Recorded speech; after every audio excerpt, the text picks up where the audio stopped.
과거의 역사를 통해서 현재를 돌아보는 역사 평행 이론. 날카로운 역사 인식으로 우리 사회를 분석하는 기자입니다. 한국일보 김광원 기자 연결합니다. 안녕하십니까? 안녕하십니까? 네. 지난주 이건희 회장이 세상을 떠났습니다. 미국 일간 뉴스타임즈는 이 회장을 그의 재임 기간 동안 점차 다른 전문 경영인들이 그룹에서 더 큰 책임을 지게 됐지만 이 회장은 삼성의 큰 사상가로 남아있다라는 표현을 했는데 뭐 정신적인 지주였다는 그런 뜻입니까? 그렇죠. 근데 일본의 반응을 보니까 좀 묘하더라고요. 왜요? 요미우리 신문에서 이렇게 썼습니다. 이 회장은 소년 시절 일본에서 산 적이 있고 와세다 대학을 졸업했다. 마사시다 전기 창업자를 존경한 것으로 알려졌고 일본 기업의 품질 개선과 경영 수법에 정통했다. 굳이 이렇게 언급했습니다. 뭐 요미우리 신문이 마음에 들지 않는 건 어제 오늘 얘기는 아닙니다만 그래도 이건 뭐 완전히 의도가 깔린 그 느낌이 딱 들죠? 그렇죠. 일본은 항상 이렇게 생각하는 게 이병철, 정주영 이런 분들이 모두 일제강점기에 기업을 시작했다. 그래서 식민지 시대의 공업화와 한국의 이후에 급격한 경제 발전을 자꾸 연결시키거든요. 그런 고정관념에서 나온 발언이다 이렇게 생각됩니다. 이 논리의 비약이 정말 심합니다.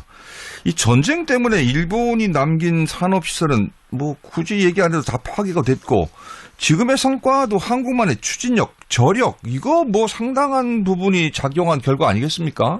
그렇죠. 사실 이병철, 이건희 회장의 시대는 뭐 일본의 그런 시각을 극복하려고 아등바등한 세월이다 이렇게 말해도 과언이 아닙니다. 그럼요. 예. 이 반도체 사업을 시작할 때 그런 속내를 비친 적이 있었거든요. 네. 1974년에 이병철 회장이 한국 반도체를 인수했습니다. 그때 이 비판이 쏟아졌어요. 뭐냐면 TV 하나도 제대로 못 만들면서 최첨단으로 가는 게 위험하다. 미국, 일본보다 20, 30년 뒤처졌는데 따라가긴 하겠는가? 근데 이병철 회장이 이렇게 대꾸했습니다. 언제까지 그들의 기술 속국이어야 하겠습니까? 기술 식민지에서 벗어나는 일, 삼성이 나서겠습니다. 이렇게 말했습니다. 저 그때 그 공장 모습을 어려서 잘 모릅니다만 나중에 이 다큐멘터리 할 때 봤을 때 정말 대단하다는 느낌이 들었는데요. 굳이 그 회장님께서 식민지 단어를 언급을 하신 걸 보면 어떤 여론을 향한 울분 같은 것도 막 담겨져 있는 것 같은 느낌이 드네요. 그렇죠. 그리고 이 대목에서 이건희 회장이 또 또렷하게 등장을 하거든요. 네. 사실 반도체를 인수하는데 이건희 회장의 설득 아니면 이게 더 정확히 말하면 고집이 주요했다 이렇게 전해집니다. 예. 그래서 저는 전체적으로 부자의 그 길의 신념 그리고 성견지명 도전 정신이 빛났다 그런 순간이었다 이렇게 생각합니다. 뭐 정주영 회장도 못지 않았죠. 뭐 패선 막 이 바다에 해가지고 만들었던 네. 것도 기억나고 그러는데 이건희 회장도 꽤 저돌적이었던 그렇죠. 거죠. 옛날에 정주영 회장한테 무슨 얘기해서 이거 되겠습니까? 그럼 해보기나 했어? 이런 얘기 계속 나왔었는데 네. 그만 갑자기 생각이 나네요. 근데 저는 이 대목에서 네. 그러니까 삼성이 반도체를 적극적으로 파고들게 만든 게 사실 정주영 회장이거든요. 아 그래요? 그러니까 정 회장이 1982년에 나도 반도체를 하겠다 결심을 했습니다. 네. 그때 이병철 회장이 바짝 긴장했거든요. 예. 이 회장도 이 해보기나 했어라는 말의 위력을 잘 알고 있었겠죠. 그렇겠죠. 그래서 반도체에 보다 적극적으로 투자를 하기 시작합니다. 그래서 초대형 신규 사업 그러니까 메모리 반도체 사업을 발표하면서 현대의 도발에 응수했습니다. 사실 현대에도 반도체가 있었어요.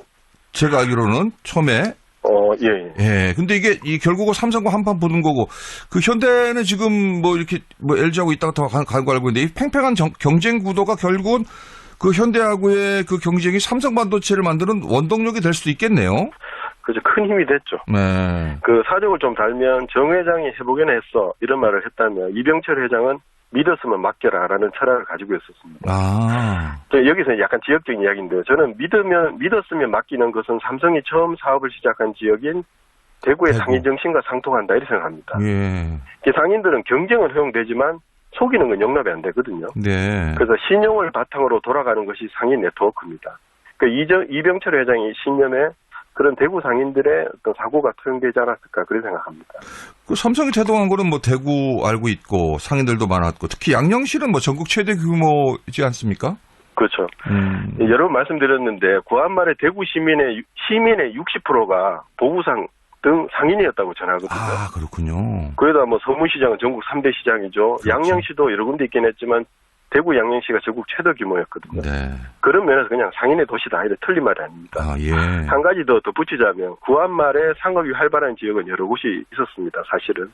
그렇지만 국채보상운동이 대구에서 일어났잖아요. 그렇죠. 그러니까 국제적인 감각, 금융 지식, 그리고 전 국민을 움직인 경제적 리더십을 발휘한 지역은 대구가 유일합니다. 네. 그런 면에서 대한민국을 대표하는 삼성이 대구에서 탄생한 건 절대로 우연이 아니다. 이렇게 생각합니다. 네. 요컨대 삼성의 글로벌한 감각은 100년의 뿌리가 있다. 이렇게 봅니다. 근데 사실 삼성이 글로벌 기업으로 도약한 계기는 뭐 아시겠습니다만 프랑크푸르트 선언으로 보는 분들이 많은데 이 90년대에 있었던 이 일을 계기로 삼성이 초인류 기업으로 도약을 하기 시작하잖아요.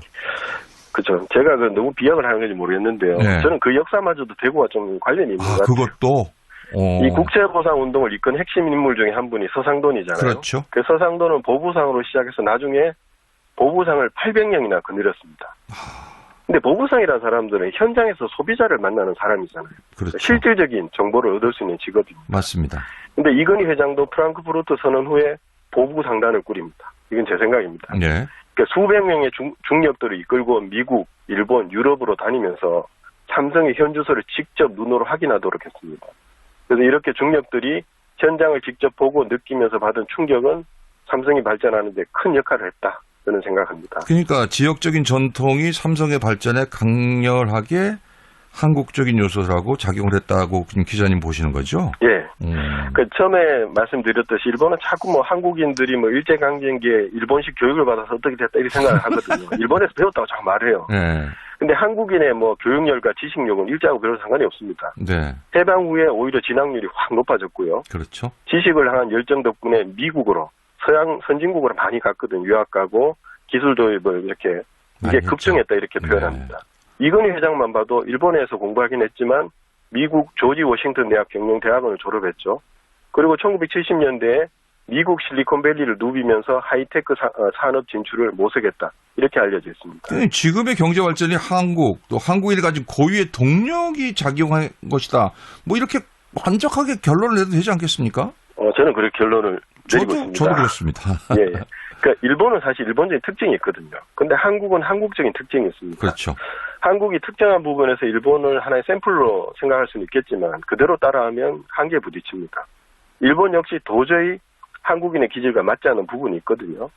그래서 삼성이 소니를 이겼잖아요. 2002년에. 그러니까 삼성이 소니를 이긴 것은 한국인의 기질로 일본인의 기질과 습관을 이긴 것으로 봐야 된다 이렇게 생각하거든요. 네.